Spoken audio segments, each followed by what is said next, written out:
عندي شيء رابع يمكن يقول لك نفسه في البركة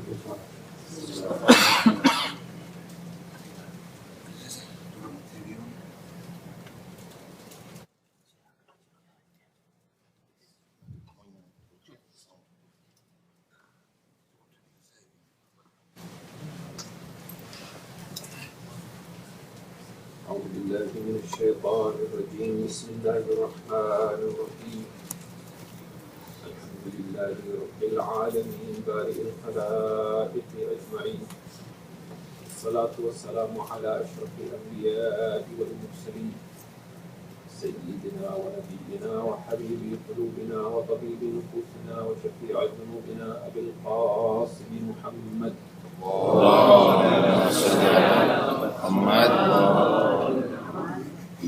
والصلاة والسلام على آل بيته الطيبين الطاهرين المظلومين واللعنة الله على أعدائهم أجمعين من يوم عداوتهم إلى يوم الدين أما بعد فقد قال الله تبارك وتعالى في كتابه وهو أصدق القائلين بسم الله الرحمن الرحيم ولا تحسبن الذين قتلوا في سبيل الله أمواتا بل أحياء عند ربهم يرزقون صراطا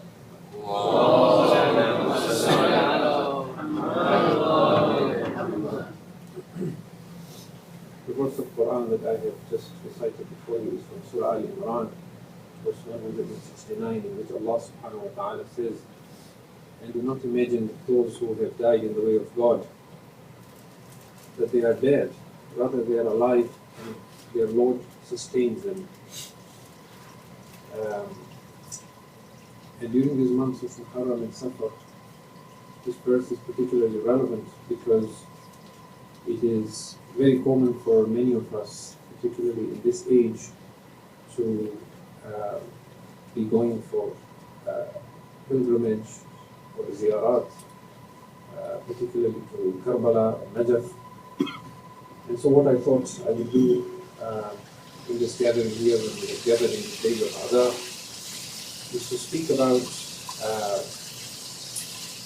the spiritual adab or etiquette of ziyarat.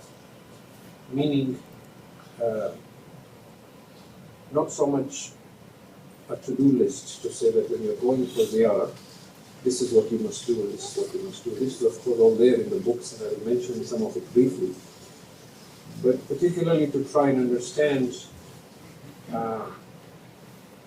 what is to be gotten out of this. Why is there so much emphasis in going for ziyarah? And as I said, it is very common for people to go for ziyarah nowadays. Whereas in the past, people would go once in a while and they would be able to say to you, I remember when I went to Karbala in 1964 and I remember when I went to Karbala in 1943. And nowadays, we don't even have count of how often they've gone, right? There are people who go every other month, they're there. So we need to sort of understand, when you go there, what should you expect to get out of it? And when you come back, what difference does it need to make in our lives? As far as the emphasis for ziyarat, of course, there is a lot of emphasis. We have, for example, in one hadith that says that those of you who are rich and well off, you should come and visit us to our graves every 6 months, twice a year, at a minimum. And those of you who are not so well off, you should come visit us at least once in a year. These are from the Imams themselves saying that you should come visit our graves. Now, of course, when we go there, we go for many reasons. And as I said, in the books of du'as and ziyarat, there are a lot of these benefits mentioned. And we sometimes focus on these only. Just as an example, if you look at the going for ziyarat of Abu Abdullah al-Hussein alayhi salam,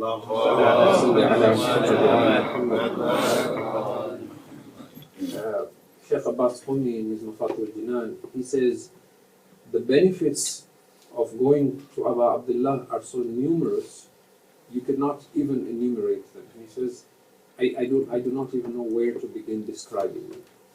And then he lists some of them. It removes sorrow and anxiety from your lives. If you have hum and gham, then he says, go for Ziyarat al-Hussein. If you have fulfilled your obligation of Hajj, then there is greater reward than you are going for Hajj and Umrah and Jihad. forgiveness of sins, protection from the horrors of the grave, protection from difficulty when your soul leaves your body, what we call sakaratul maut, lengthening your life, increasing your sustenance or your rizq. Every dirham, or in our case, every dollar that you spend towards your journey to Karbala, the reward of it is thousands of times more than if you would have given that in charity. When a man sets out of his home, or a woman going to Abu Abdullah, then 4,000 angels march before him and escort him there and escort him back. And as they do that, they pray for him. All the prophets of Allah and all the angels and all the imams go to Karbala. And when they go to Karbala, at the haram of Imam Hussein, they pray for the zawar of Hussein. So the Anbiya's dua as well are with his zawar. On the day of Arafat, when Allah looks with mercy to his creation, he first looks at the zawar of Hussein, then he looks at the zawar in Arafat.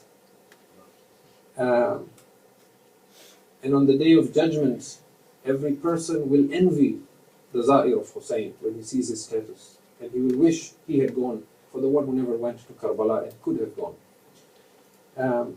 And Shaykh Abbas Qumi says the traditions are so many, he says I cannot even narrate them all in my book. So these are some of the emphasis. Or for example, when you look at the Ziyarat of Imam Ali ibn Musa al-Rada salawatullahi wa salamu alayhi. Because Mashhad is so far away, particularly in the past, it was out of the Arabian Peninsula or the lands of the Arab. It was in the land of the Persians, near the Russian border, very, very far. It was a long, arduous journey to get there. So Imam Rada alayhi salam himself says, there are many ahadith on the fadila of going to Mashhad, but he himself says, if you take the trouble to come and see me in Mashhad, I will help you on the day of judgment at 3 places where no one else will help you. I will help you at the time when your book of deeds is given to you. I will help you on the bridge that you have to cross, the Sirat. And I will help you at the scales, at the mizan where your deeds are weighed. So there are so many of such ahadith. But when you look at these ahadith, there is a fine print to them. It says, Manzar al-Hussein arifan bihaqqi. Whosoever visits Hussein, knowing the right of Hussein, wajabat lahu al-jannah. Then Jannat is wajib for him. Wajib means he must go to paradise. It is impossible that he will not go. But there is that fine print, arifan bihaqqi. And that is where a lot of people miss the point. And that is why when you go to Karbala, you will see amongst the millions, there are people there who are there to pickpocket you, they are there to steal you. It doesn't mean wajabat lahul jannah as well. So we need to sometimes step back and really think about this and say, why am I going for ziyarah? Or why am I doing anything tied to Karbala? Nowadays, for example, what has become very popular is going for the walk, which wasn't there in the past, right? Everybody who goes to Karbala, you hear, is walking from Najaf to Karbala or from a certain distance to Karbala. It has become very, very common. And this is a tradition that has been done for hundreds of years. There are great, great ulama who have walked from their own cities, from Basra, from wherever it is, to Karbala. But what has become common nowadays is that along with the walk, we do fundraising. Right? This has become very, very popular. You will see it is popular in North America, Europe, in Africa as well. Everybody you hear going, they are raising money for a cause, for an orphanage, or for something like that. And sometimes you are actually bombarded with this because everybody is asking you for donations, right? They're asking you to pledge or to sponsor them for the walk. And it is a good thing, it is a noble thing. By no way or no means am I saying we shouldn't do that. But sometimes we need to think, does everything we do have to have a secondary reason for it? You know? Can we not do certain things only out of love for Hussein? Which I'm not saying again that we shouldn't raise the money. Certainly we can do it. But our attitude when we do the walk has to be... Because this whole idea of sponsoring and fundraising, as you know, wasn't there in the Arab culture when they used to walk for hundreds of years. This was something that we have introduced because of our experience in the West. Because here, if somebody is going to walk from Toronto to Montreal, He doesn't want that to be a wasted effort, or if he's cycling or if he's doing anything like that. He wants somebody to acknowledge and give some donation. He will do it for a cause. He will say, if I am willing to take so much trouble and do all that walk, are you willing to respect and honor that effort I'm putting in and pledge some donation? Right? Now, a lot of the people who will give you that money, they would probably give it to you even if you didn't walk from here to Montreal or cycle. If it was a good cause, they would still give you the money. But it is that culture we have, that we do something to show that we ourselves believe in the cause. So we have taken it with us to Karbala as well. And we need to ask ourselves that if I didn't have a sponsor, would I still walk from Najaf to Karbala? Or does it have to be about, there are some who are competing as well, who can raise more money. And, the more I can raise, the better I feel that, when I'm walking with Hussein, my walk is not wasted. It is for a purpose. I've raised more money for an orphanage. And that is all fine, as I say, I'm not against it. But when you have done that, you have done it for the orphanage. You have not done it for Hussein. What I'm trying to get at is, it is not a wasted effort if you walked from Najaf to Karbala, even if you didn't raise any money. Because there were great Marajas who have done this. And if it was, the Marja himself should know that he could have sat at home and written a book in the time it took him to walk from Najaf to Karbala. But he gives up that precious time of his and walks. Because that walk itself is meant to do something, which is the subject that I'm trying to get to. That the Ziyarat itself is supposed to do something to us. In other words, when that individual, that pious individual, that marja, that mujtahid, that alim, that faqih, that arif, is walking, the journey itself is more important sometimes than the arrival. Because as he is walking, he is changing and evolving. Think about that for a moment. Put yourself in their shoes. You are walking to Abu Abdullah not for any reason except for his love. That's all. And every step you take on the tarmac or on the sand, your heart is simply saying, Ya Hussein, Ya Hussein, Ya Hussein, Labbaik, Ya Hussein, Labbaik, Ya Hussein. If you can keep that state of awareness, that state of consciousness, then by the time you begin to see the golden dome of Hussein, you have changed as a person.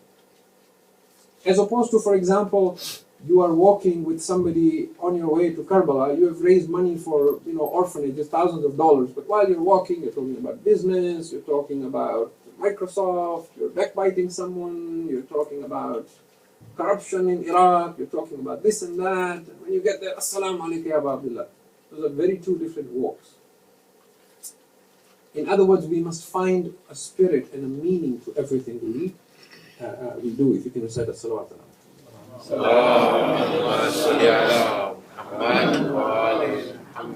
So I've spent enough time talking about this walk, but really what I want to talk about is the ziyarat, because that is what most of us do or aspire to do. So I think part of the reason why the Imams alayhi salam so emphasize so much that we should go visit them so frequently is to keep that connection and that bond and that love with them. Bring your children to Karbala. Why? So your children feel attached to us. It is one thing for them to know about the Imam, to cry for the Imam, to do matam for the Imam, and to actually go visit him and see the land of Karbala itself. It has a lasting effect on their minds, on their hearts, on their souls. They are much less likely to ever go astray, for example, or to lose faith, or to doubt in their faith, or to change from the madhab of the Ahlul Bayt to any other when they realize the rich heritage and how precious Karbala and Hussein is to them. And this is the beauty of the Ahlul Bayt alayhi salam. They ask and demand things from us, but it is for us. Just like in the Quran, where the Prophet sallallahu alaihi wasallam is called to tell the Muslims, قُلْ لَا أَسْأَلُكُمْ عَلَيْهِ أَجْرًا إِلَّا الْمَوَدَّةَ فِي الْقُرْبَى. And this is a point I have made in a previous lecture elsewhere, so you may have heard this. that when you read the Quran, you see that all the other prophets, when they were asked for their ajr, they said to their people, we don't want any reward. In ajriya illa ala Allah, qul la as'alukum alayhi ajran, in ajriya illa ala Allah. All the Anbiya, they said to their people, we do not want any reward from you. Our reward is with Allah. The final prophet is the only prophet who demands a reward. He says, I don't want any reward except the love of my family. So at face value, it seems like the other prophets were higher because they said we don't want anything. They were more selfless. They said we want only our reward from Allah. But actually the prophet is greater than them. Why? Because when he's asked for a reward, he's giving more back. He is, instead of saying I don't want anything, my reward is with Allah, he says not only do I not want anything, but here I'm going to give you more that you will never be able to pay me back for. What? I am asking you to love my family. Why? Because that is what will keep you on the right path. So in saying I want mawadda for my qurbah, he's actually giving, he is not taking. In the same manner, when the Imam say, come for our ziyarat, they are not taking, they are giving something. Right? The other thing we do when we go for ziyarah, obviously, is we renew our pledge to our Imam, which is something we could do from a distance, from afar, but doing it in person obviously has a different meaning when you stand before their rawdah and you pledge and renew your allegiance to them. Yet another aspect of the ziyarah is to purify ourselves. And this is one of those things that I want to just spend a few minutes on. That when we go for pilgrimage or when we go for ziyarah, there has to be this sense of I am going to purify myself. I'm not just going to visit the Imam, but I'm going to purge myself of my past misdeeds and I'm going to purify myself. And I will give you, a proof of that. But typically, when we pray in this world, you will see that at the end of my lectures as well, I always pray that may Allah bless us with the ziyarat of Muhammad and Ali Muhammad in this world and their shafa'ah yawm al-qiyamah. Right? Bless us with the opportunity to go visit them in this world and their intercession on the Day of Judgment. But actually, if you think about it, they're both the same. Their ziyarat is their shafa'at and their shafa'at is their ziyarat.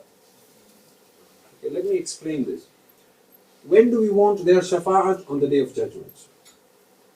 Because we know from hadith that there is not a single person, regardless of how great he might imagine his deeds are, who will enter paradise without the intercession of Muhammad and Ali Muhammad.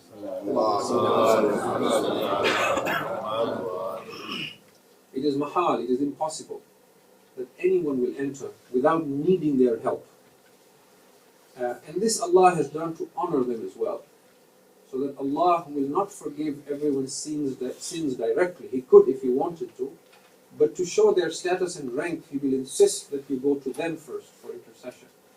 Now, when we go to them, inshaAllah, on the Day of Judgment, and ask, Rasulullah sallallahu or the Imams alayhi salam to intercede for us, we will have to meet them. So in asking for their shafa'ah, we will have to do their ziyarah, isn't it? So that shafa'ah also includes ziyarah. But when I go to them on the Day of Judgment, in this world you can see the thousands and thousands of people thronging at their shrines. It's not even seeing them, it's just a shrine. But it is so difficult to get to their graves. On the Day of Judgment, when they're physically present, you can imagine the crowd, right? Think of it like million folds more, because now everyone knows this is the only door you can go through. So everyone is trying to get there.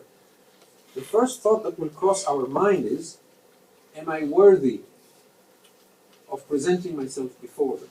When they see me, what will they say to me? Will they embrace me? Will they welcome me with a smile? Or will they turn away? Or will they tell me I was not faithful to my claim of being their Shia? So that shafa'ah includes the ziyarah, but it also has that idea of am I worthy of going in their presence? The same can be said for their ziyarah here, because when I go for their pilgrimage, when I go to visit them, I am also asking them to intercede for me and ask forgiveness for my sins on my behalf to Allah subhanahu wa ta'ala. So in their ziyarah as well, there is shafa'ah. And that is why we said one of the benefits of going to Imam Hussein alayhi salam, for example, is that all your sins are forgiven. You are cleansed from your sins like the day you were born. So there is shafa'ah there as well in ziyarah, which therefore means that when I go for the ziyarah of Hussein or any of the Imam alayhi salam, this thought must also cross my mind. Am I worthy of going in their presence? Now, obviously, in terms of my deeds, I'm not worthy of going in their presence. So the only yardstick and measure that will give me the courage and the strength to step my foot into their shrine, knowing fully well that if I was to be accounted of my deeds, and this is an Imam who is a proof of Allah, which means he sees my thoughts, he knows my every action, past as well, right? And therefore I am ashamed in that sense to present myself before him. The only thing that will give me the courage to step my foot into his haram is love for him. Is this hope that my love for him will allow his grace and his love and his blessing to oversee and ignore my actions. Why? Because he is a proof of Allah. And if Allah is Sattar al-Ayub, if Allah conceals my sins, and if Allah is Arhamur Rahimeen, then he represents that mercy of Allah. And therefore he too will conceal and overlook that sin and welcome me into his presence. So there is this idea that we must keep in mind, first of all, that when I'm going for ziyarah, with what audacity do I go before the Imam?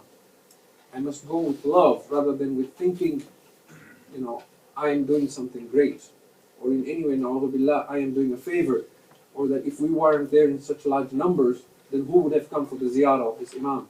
That sort of thought must never cross our mind.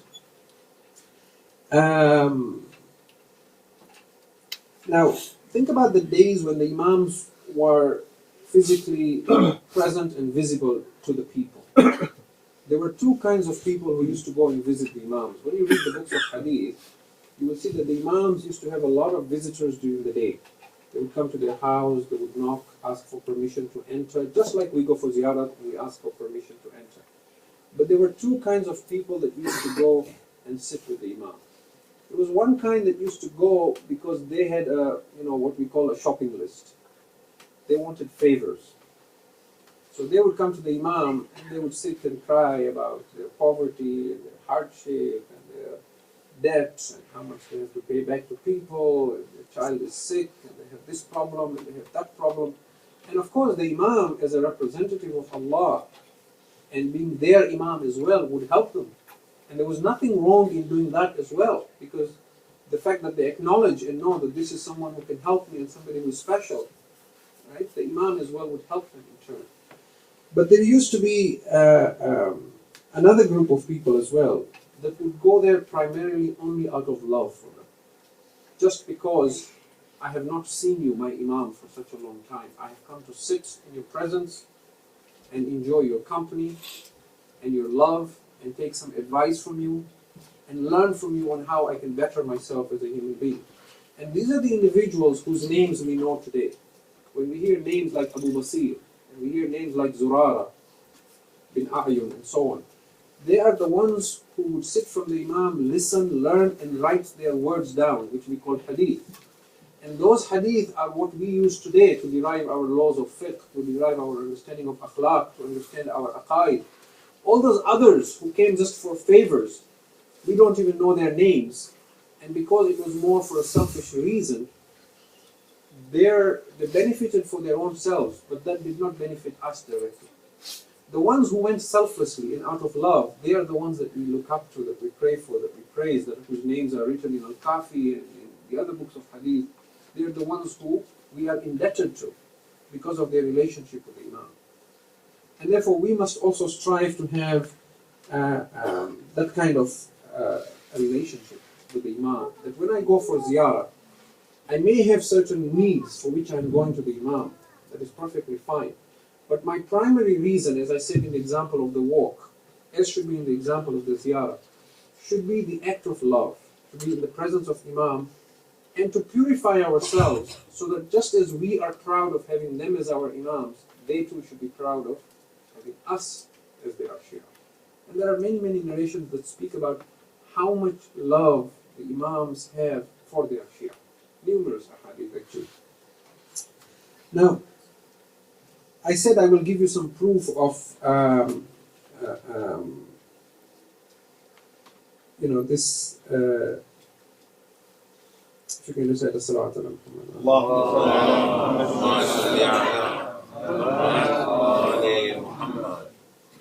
I said I will give you proof of the fact that Ziyarat primarily wants us to experience, to purify ourselves. If you look at a book like Mafatih al-Jinan, for example, in the adab of going for the Ziyarah, you look at the list of things that Sheikh Abbas Qummi has narrated from hadith, from the imams of course, like everything he says, do this, do this, do this when you go for Ziyarah, he is quoting Imam al-Baqir alayhi salam or Imam Jaffer al-Sadiq alayhi salam and so on.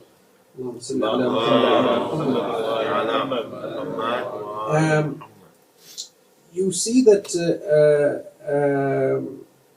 they're all tied to self-purification. For example, the first thing he says is that before you leave your home to set out for your journey, you do ghusl with the intention that you're going for ziyarah. Now ghusl, as you know, is an act of purification. But the idea is that in order for us to have pure thoughts and a pure heart, our bodies must be pure, our clothes must be pure. Because an outer purity reflects an inner purity. An outward sense of being dirty or unkempt reflects an inner sense of confusion or dirt. Right? That is why Islam emphasizes all these things about taking a bath, using perfume, clipping the nails, trimming body hair, keeping ourselves clean. This is because this has a direct impact and effects not only on our health, but also on the state of our minds. A healthy mind, healthy thoughts, and therefore healthy spirit, heart, faith, all tied to the body. Right? So ghusl. Then we are told, make sure before you go for ziyarah, you have no debts to pay. Make sure you have not hurt anyone's feelings. If you have hurt anyone's feelings, and you know there is somebody, particularly those who are related to you, that may be upset with you, make sure you ask them for forgiveness. Right? And this is actually emphasized so much that we are told in one narration that there was a Shia, very famous Shia known as Ali bin Yaqteen.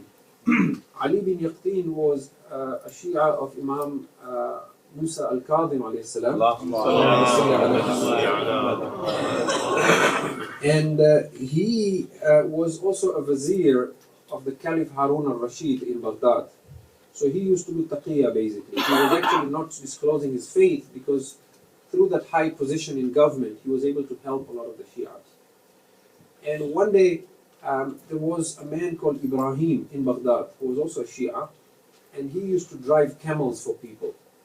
That is why he was known as Ibrahim al-Jammal. Jammal is from Jamal, basically. People who used to either drive a camel for others, or they would organize camels for people when they wanted to go on a journey.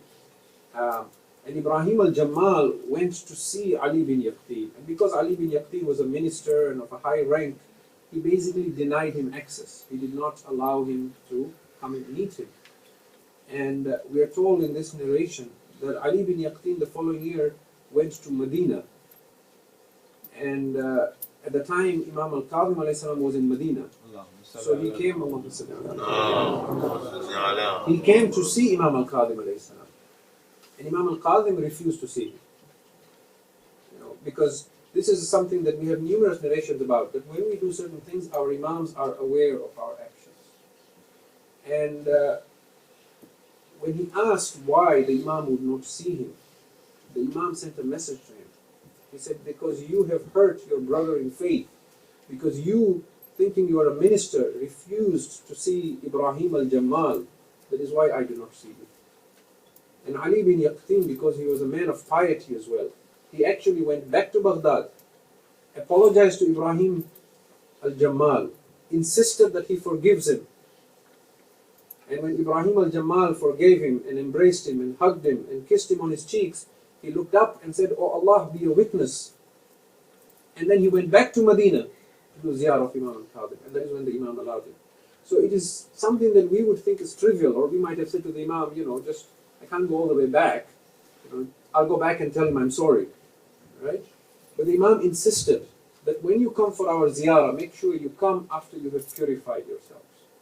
So this is there also in the adab, not hurting somebody's feelings. That the wealth with which you go for ziyarah should be lawfully earned. There is no point in earning money that is unlawful and then giving it in sadaqah and going for ziyarat and building mosques, and it has no value. Right? Then, for example, Shaykh Abbas Qumi says that even on your journey to ziyarah, be careful not to speak vain talk, not to engage in useless conversations, not to fight with people, not to argue with people, not to swear in Allah's name falsely. So you can see that even as you are proceeding for the ziyarah, there is this sense of, preparation. There is self-purification taking place. There is a journey. The ziyarah has essentially begun from the time you make an intention that I want to go for ziyarah, inshallah, on this day, and you find a group or a caravan and you make a commitment. Your ziyarah has begun. Right? There has to be that thought process already, what you're eating, how you're behaving, and mentally you're already excited about something very, very significant. And I'll make a point here in a minute. The other things that he said about ziyarat, when you get to your destination, to Karbala or wherever you are, before you go to the haram, you do ghusl again.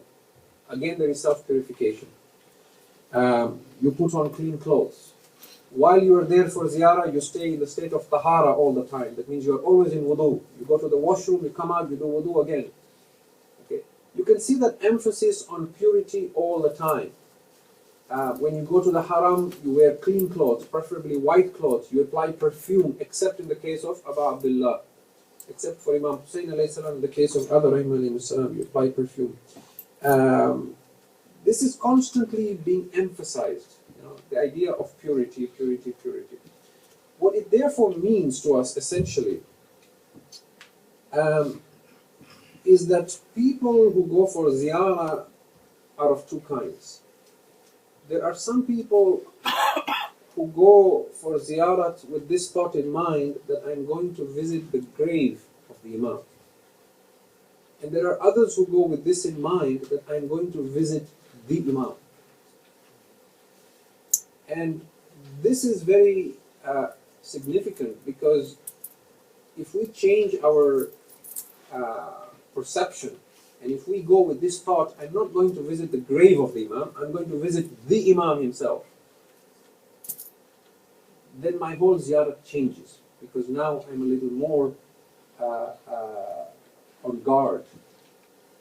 Otherwise, when you go for ziyarat, you will see people just laughing, joking, sitting in the haram, backbiting, because to them they have come to a grave, they have not come to the Imam. If the Imam was sitting in front of them, they would not behave the way they do. That is why before you enter, you must ask for permission, you must humble your heart, and the hadith says that if one tear comes from your eyes before you enter, then know that you have been, your request to enter has been accepted. There is a dua you recite before you go in, you ask for idhn, you ask for the Imam, do you permit me to enter? And if you look at the words, you even ask the angels who are appointed to that haram. You say to the angel as well, do you permit me to enter into this holy place? Now, when the Imams are asked that if I recite this, because my own limitation does not allow me to hear the reply from the Imam, how do I know my request to enter has been accepted? And the answer is, if one tear comes out of your eye, even the size of the wing of a fly, or even your eyes become a little moist before you go in, then you know that you have been allowed to enter, and you have been welcomed. Now you can imagine the pressure, right? Because now I'm setting out from here, but I'm thinking, what if no tear comes out? Do I still go in? Right? This is for us personally to think about. There is another thing now. So I want to sort of basically come towards a conclusion, but I want to set a minimum expectation and a maximum goal or yardstick for ourselves when we go for ziyarah. At a minimum, if we are going for ziyarah, we must go with this in mind, that I am not going to visit the grave of the Imam, but I'm going to visit the Imam. Therefore, the constant awareness of where I'm going, purifying myself, making something out of that is very, very important. I remember in 2009, when I was blessed with the opportunity of Karbala, and that was the first time and the only time I have been. And in fact, Zulfikar was with us as well at the time in the same group. When we went to Najaf, we went to meet some of the Marajis, and we went to see Ayatollah Bashir Najafi, and he was giving us some advice. There was one thing he said that was, that sort of stayed with me, that was quite, I thought, a beautiful analogy. He said, look, sometimes even if you don't do something, if you hang around something or someone, it leaves an effect on you. He said, if you, for example, are not a smoker, but you hang around somebody who smokes, when you leave the smoker and you come back home, your family will know that you are around a smoker, right? Because your clothes will smell of smoke. And they will ask you, why are you smoking? Or why are you hanging around somebody? Like, why is everything around you smelling of cigarette smoke, right? If you go out and work in a sewage or whatever, and you come home, right? They will know even before you open the door, that you have been in a very smelly place. The converse of that, what Ayatollah Bashir Najafi was saying is, if you are a person who sells perfume, or you go hang out in a shop that sells perfume, so you're not actually selling the perfume, you just go to the shop that sells attar, especially in the Middle East, they have these oil-based perfumes, rather than those French perfumes. If you hang around that shop long enough, try a few samples and whatever, when you come home, there will be a fragrance from your body, from your clothes, to show that you have been touched by that. So he says, if you go back to your countries and you tell somebody, I went for the Ziyarat of Hussein, and if he was to question, what is the proof? How do I know you're not just pulling a fast one on me? So he says, think about this. If you have come to Karbala, he says, take something from here in such a way that when you go back, there is a fragrance of Hussein with you. That somebody should know that you have gone somewhere so special, it has touched you in some way. Now, it doesn't have to be a literal fragrance, but it could be a change in our lives. Somebody might just notice and say, you used to be very hot-tempered. How come you're so compassionate now? You don't lose your temper as much. Or you are so impatient. Why is there so much patience in you? Or you never used to pray so much. How come you enjoy praying so much now? Right? This is what Hussein can do for a person. He can change a person completely. So this is a minimum. If we want something higher, which I've been saying the maximum, then I think one of the reasons we go for Ziyarat is to actually, for a short period of time, live like the Imam did and walk in his footsteps so closely that we actually imitate a certain time period or a certain action that he himself had performed in his life. It is almost as if you go there as an actor and you pretend to be the Imam and behave like him. Not that we can become like him. And I want to give you proof of this and then end, inshallah. You see, when you go for the ziyarat of Imam Ali ibn Musa al-Rida, salawatullahi wa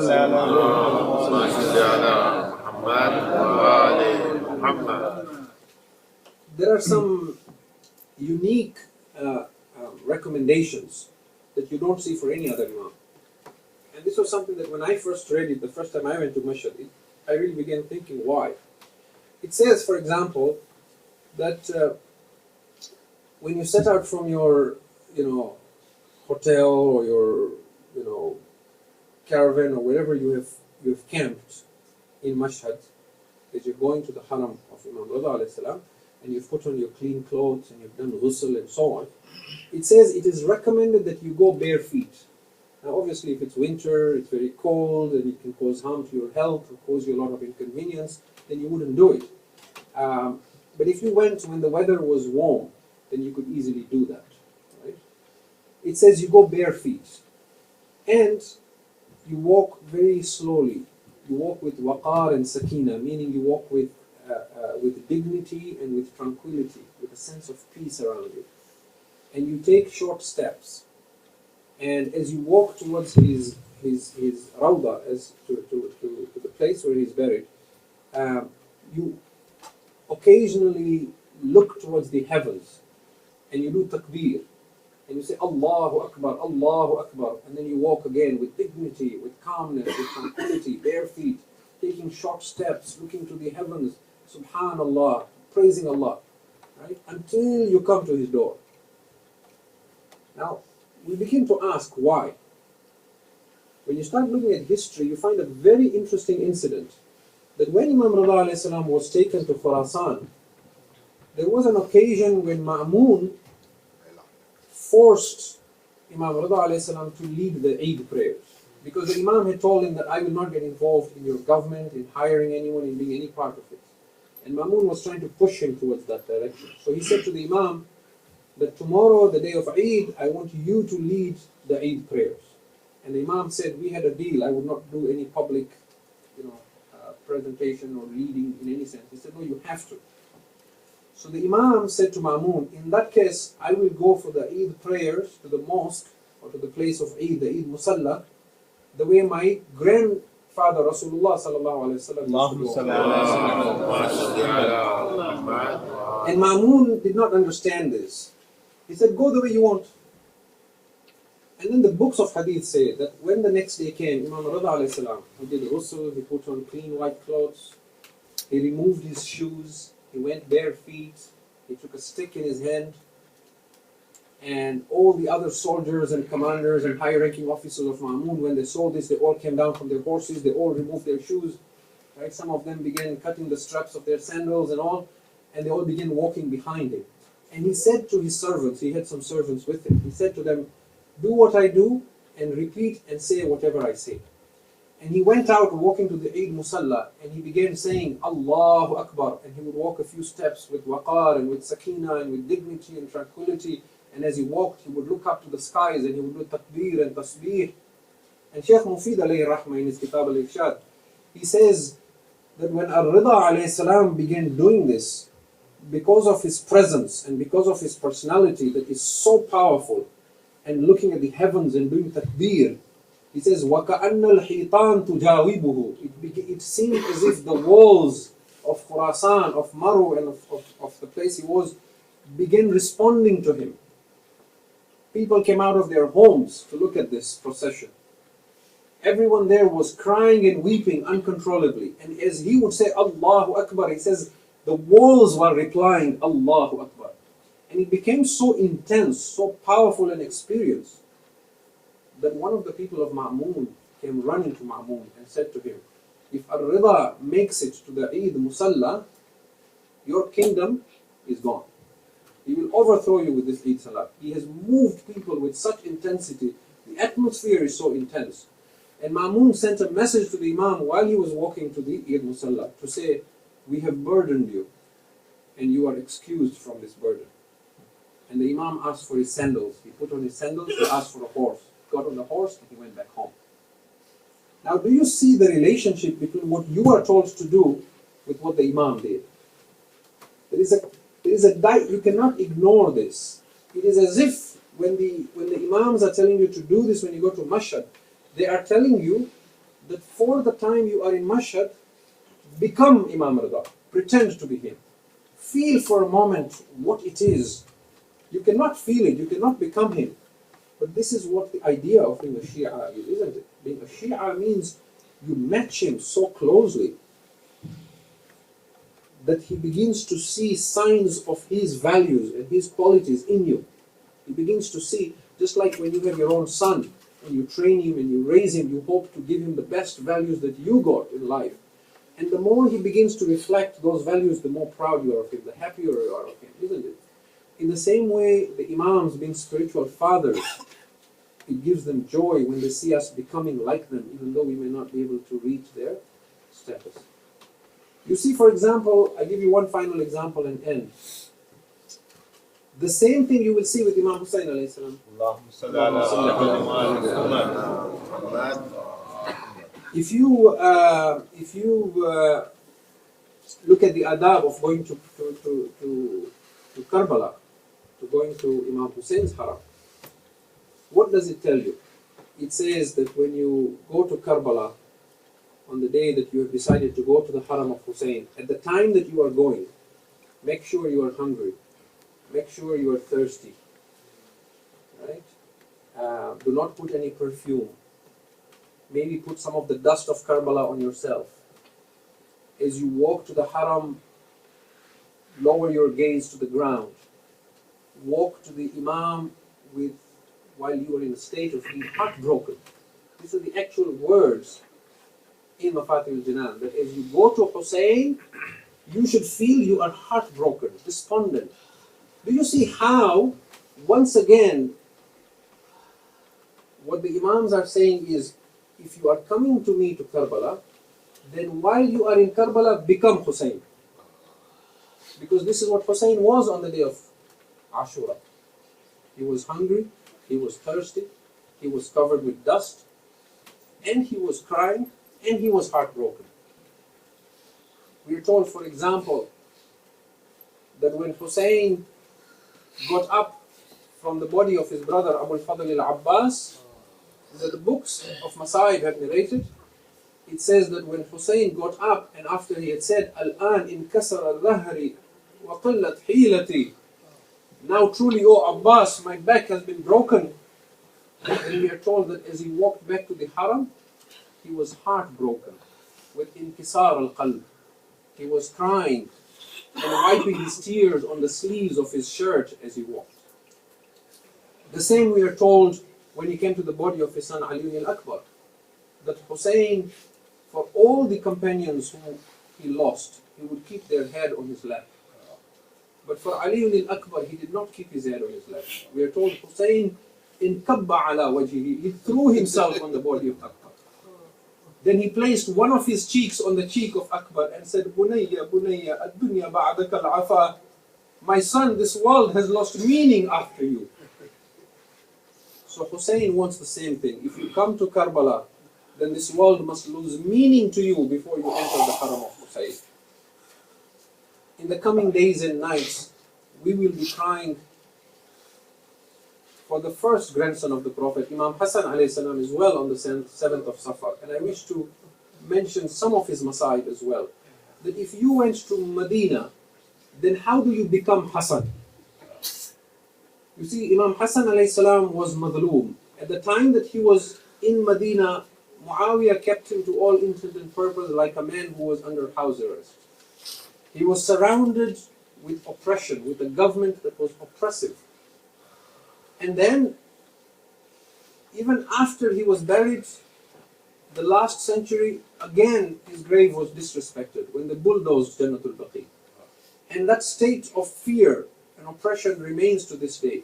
So when you go to Medina, you have the opportunity as well to experience that state of fear and oppression that the Ahlul Bayt were covered in the times of the Umayyads. In the case of Imam Hassan alayhi salam, of course, his madhulmiyah does not end with his shahadat only. When Ja'da had poisoned him, and the Imam, his body was convulsing with the poison for several days.